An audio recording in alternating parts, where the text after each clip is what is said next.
ॐ श्री परमात्मने नमः। अथ पञ्चमोऽध्यायः। अर्जुन उवाच सन्न्यासं कर्मणां कृष्ण पुनर्योगं च शंससि यच्छ्रेययेतयोरेकं तन्मे ब्रूहि सुनिश्चितम्। श्रीभगवानुवाच सन्न्यासः कर्मयोगश्च निःश्रेयसकरावुभौ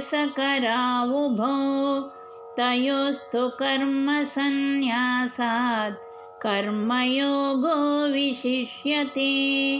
ज्ञेयः स नित्यसन्न्यासी यो न द्वेष्टि न काङ्क्षति निर्द्वन्द्वो हि महाबाहो सुखं बन्धात् प्रमुच्यते। सांख्ययोगौ पृथक् बालाः प्रवदन्ति न पण्डिताः एकमप्यास्थितः सम्यग् उभयोर्विन्दते फलम्। यत्साङ्ख्यैः प्राप्यते स्थानं तद्योगैरपि गम्यते। एकं साङ्ख्यं च योगं च यः पश्यति स पश्यति। सन्न्यासस्तु महाबाहो दुःखमाप्तुमयोगतः योगयुक्तो मुनिर्ब्रह्म न चिरेणाधिगच्छति। योगयुक्तो विशुद्धात्मा विजितात्मा जितेन्द्रियः सर्वभूतात्मभूतात्मा कुर्वन्नपि न लिप्यते। नैव किञ्चित् करोमीति युक्तो मन्येत तत्त्ववित्। पश्यन् शृण्वन् स्पृशन् जिघ्रन् अश्नन् गच्छन् स्वपन् श्वसन् प्रलपन् विसृजन् गृह्णन् उन्मिषन् निमिषन्नपि। इन्द्रियाणीन्द्रियार्थेषु वर्तन्त इति धारयन् ब्रह्मण्यादाय कर्माणि सङ्गं त्यक्त्वा करोति यः लिप्यतेन स पापेन पद्मपत्रमिवाम्भसा। कायेन मनसा बुद्ध्या केवलैरिन्द्रियैरपि योगिनः कर्म कुर्वन्ति सङ्गं त्यक्त्वात्मशुद्धये।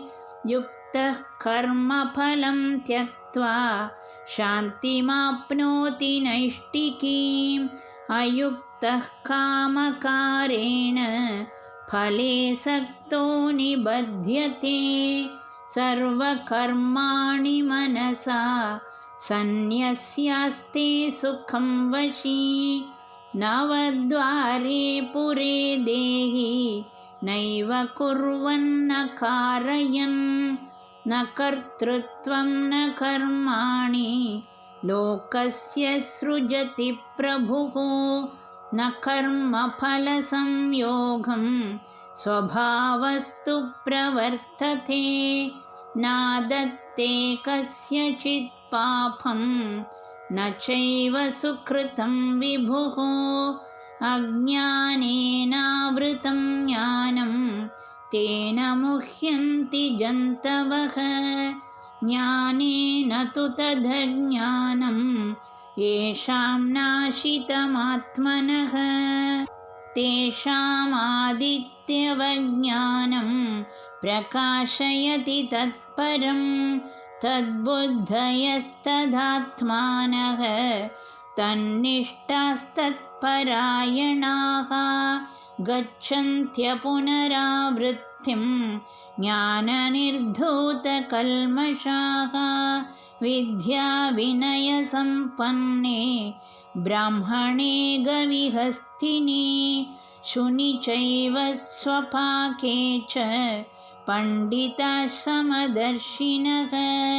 इहैव तैर्जितः सर्गः येषां साम्ये स्थितं मनः निर्दोषं हि समं ब्रह्म तस्माद् ब्रह्मणि ते स्थिताः न प्रहृष्येत् प्रियं प्राप्य नोद्विजेत् प्राप्य चाप्रियं स्थिरबुद्धिरसम्मूढः ब्रह्मविद् ब्रह्मणि स्थितः बाह्यस्पर्शेष्वसक्तात्मा विन्दत्यात्मनि यत्सुखं स ब्रह्मयोगयुक्तात्मा सुखमक्षयमश्नुते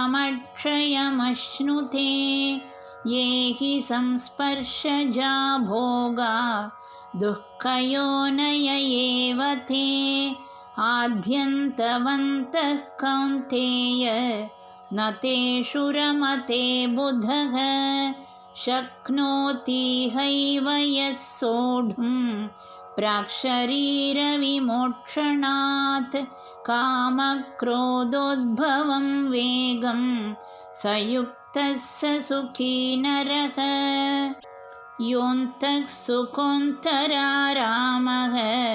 तथान्तर्ज्योतिरेव यः स योगी ब्रह्मनिर्वाणं ब्रह्मभूतोऽधिगच्छति लभन्ते ब्रह्मनिर्वाणं ऋषयः क्षीणकल्मषाः छिन्नद्वैधायतात्मानः सर्वभूतहिते रताः कामक्रोधवियुक्तानां यतीनां यतचेतसाम् अभितो ब्रह्मनिर्वाणं वर्तते विदितात्मनां स्पर्शान् कृत्वा बहिर्बाह्यान् चक्षुश्चैवान्तरे भ्रुवोः प्राणापानौ समौ कृत्वा नासाभ्यन्तरचारिणौ